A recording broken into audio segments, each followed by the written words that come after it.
I thank the gentlewoman for the time. I want to say to my friend from Texas and Connecticut that, number one, the Delora amendment of which you alluded to that increases WIC $147 million is intact, and that increase has gone on. We do have to offset it from another portion of the bill, and the reason is because that Brazilian cotton agreement was a WTO agreement that President Obama agreed to.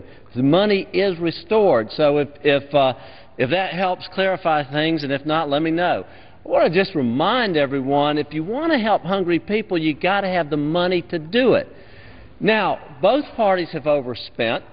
For every dollar we spend, 40 cents is borrowed. Both parties. Under President Bush, in an 8-year period of time, the debt went up $3.5 trillion. Now, under President Obama, in a 3-year period of time, it's gone up $5 trillion, a 56% increase. And President Obama now owns the war in Iraq and Libya and Afghanistan in terms of this is his watch.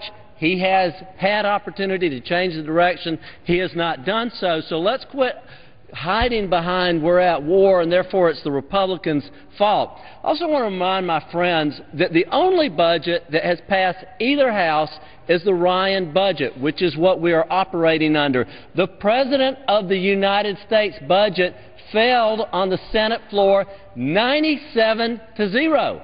He did not even get Harry Reid's vote. So we are operating under the budget constraints that we have.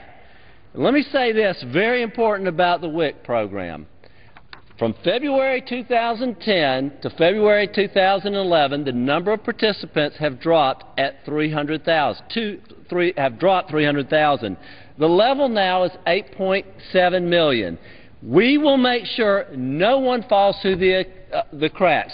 There are 3 contingency funds which can be drawn on if that happens. And I want to point out, for all the screaming and hollering and the self-righteousness, last year the Democrats cut WIC $562 million and put the money into an unrelated account that had nothing to do with hunger. It was a political settlement. Where was the screaming and hollering then? And I want to say this in terms of the World Food Program. If we want to help these countries, and I am committed to it, we have to have our own financial house in order. Otherwise, all we're doing, Mr. Speaker, is borrowing from our children to feed children overseas.